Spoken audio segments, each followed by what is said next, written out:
Hi. My name's Sarah. I'm an addict. This is my first time sharing my story, so bear with me.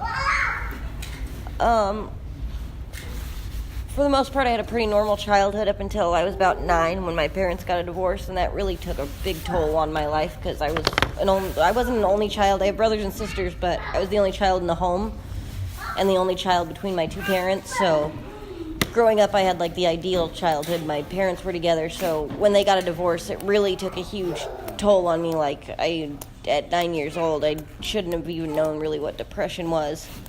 My mom married a really abusive alcoholic, and for the next 4 years, my life was a living hell, literally. He would stand in the middle of the street and threaten to shoot himself, kill himself, and it was just really bad. That's when I discovered my mom was addicted to pills, and she was also using meth. So from 9 to about 12, I would just run amok, and my mom never really knew where I was. But that's when things got really crappy. I moved to Kentucky for a year, my 7th grade year, to live with my aunt, and that was pretty miserable. And my dad followed behind, and my dad followed behind me, and we lived there for about a year and a half. And then my mom moved there away from my stepdad, and we ended up moving back, and my dad stayed, and she'd bounce back and forth. So I was back and forth a lot between my dad's, being with both my parents. My mom would run back to my stepdad. It was just a huge mess, so it was really unstable. So a lot of my PTSD and depression, a lot of that stemmed from an unstable household when I was younger. When I turned 15, we moved to Oregon, and I guess that's where I hit a downward spiral. I got pregnant at 15. Had my oldest son, Levi, at 16. Things were pretty calm up until I met my 2 younger kids' dad, Tyler. And that's when things kind of started going. I tried coke for the first time. I'd have people over at my house that I'd never would have let over. I used to be a really strict parent and didn't even let people drink around my kids. If you smoked weed, you weren't allowed around my kids. So I was super strict until I got with this guy, and things just slowly got worse. I got pregnant with my second son, Braden, and when he was 8 months old, DHS got involved in my life. And I also found out I was pregnant with my third. So this is when things got super bad. My dad had just died, and now DHS was knocking at my door and taking my kids away, and I battled for 3 years, a long, hard battle to get them back. I even jumped state. I fled and left with my son, which got me my first felony. I ended up losing those 2 March of 2013.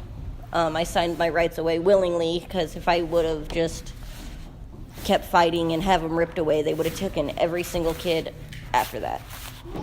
So November 23rd of 2013 is when I used heroin and meth for the first time.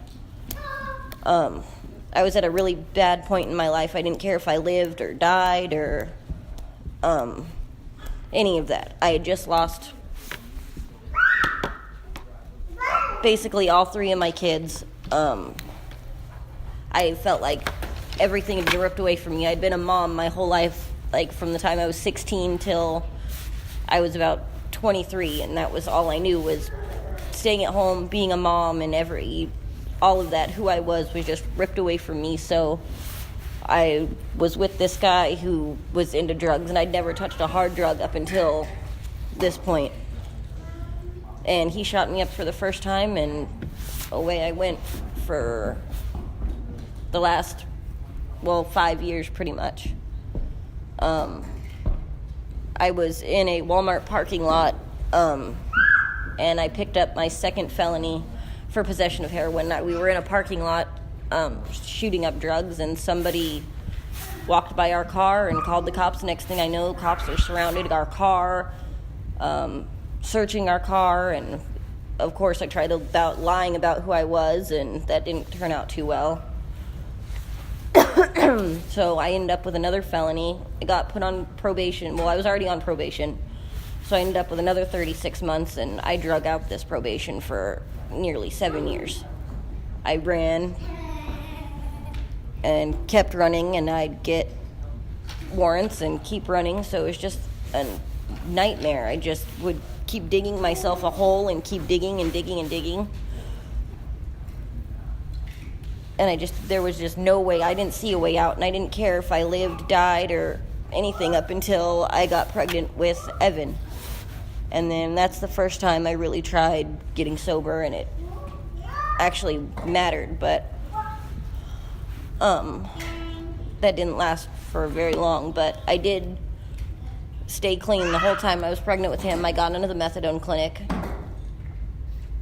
and when he was about 3 months old, I picked up using meth again, which turned into me leaving the clinic and then starting using heroin again. And next thing I know, DHS shows up in my life for the second time, and a probation officer and DHS, they found a meth pipe in a lockbox and took Evan.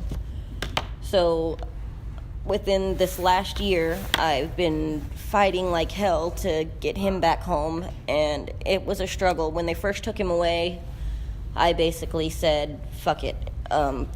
He's gonna be adopted like my other kids. I'm not gonna get him back, so I just kept using for like the next between 4 and 6 months. I didn't see my son. I basically just had no reason to do anything.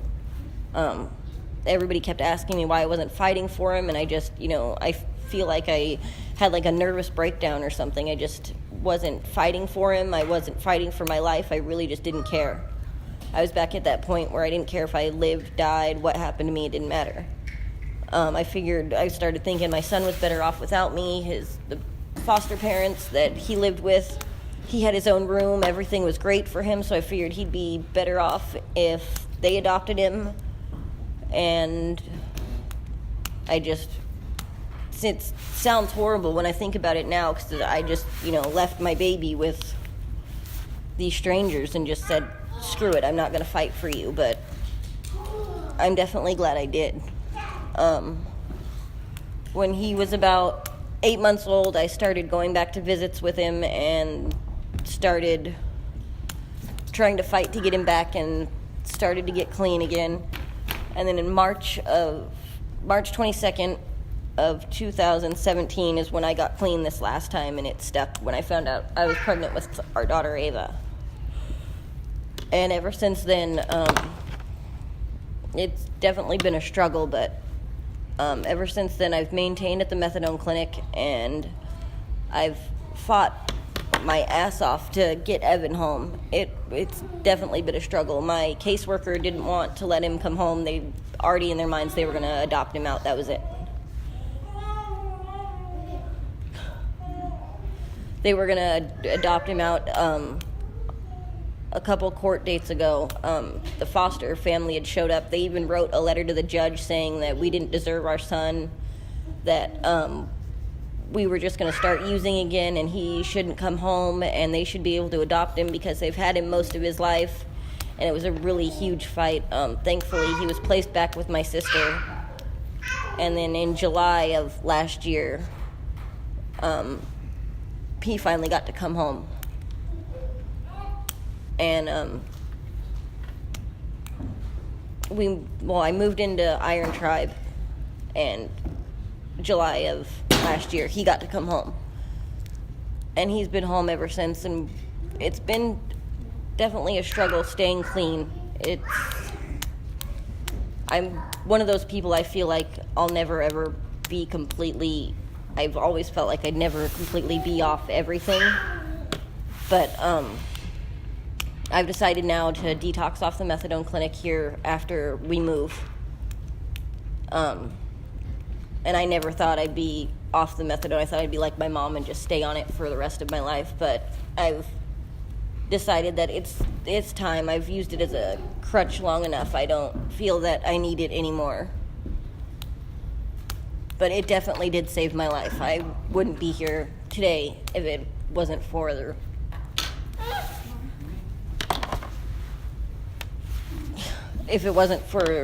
the clinic and my meetings and my sponsor Tana. And definitely I wouldn't have gotten my kids back if it wasn't for Iron Tribe, because that place really, really has helped get my kids back. When I moved in, I had them back within 30 days. So I'm really thankful for them. And I'm thankful for my husband, because I couldn't do it. I couldn't have done it by myself, that's for sure. And I had a fear, that they were going to take my daughter when she was born, and if we wouldn't have moved into this place, and it was just going to be literally, it felt like a repeat of having Braden and then getting pregnant with my daughter and then having her ripped away after she was born. I just really felt like that's the same path it was going down, but I decided to change my life, get into treatment, get into these meetings, and ever since then, I've been doing awesome. We're about to move into our own apartment within the next month or so. We've saved up money. We're both healthy and doing good. We got our kids home. So it's definitely been a long, tough road and a struggle from up until this last year. If you would have told me a year ago that this is where I'd be, I'd probably laugh and tell you, yeah, right, there's no way. Because I was one of those people, I was never going to get off of heroin. I even told my mom I was going to overdose and die. That's how I was going out. It was pretty bad. I'd have to do a half gram a day just to get out of bed in the morning. It was at that point. So I'm definitely thankful for where I'm at now. Because I'd probably be dead if it wasn't for all of the support system, my meetings, treatment,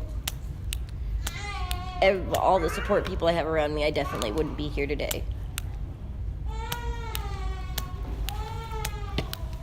And that is my baby crying. You still got 40 minutes. I don't know what to... I don't know really what to say for the next 40 You minutes. still got 40 minutes. Figure it out. That's pretty much it. Tana, is she okay? I said, is she okay?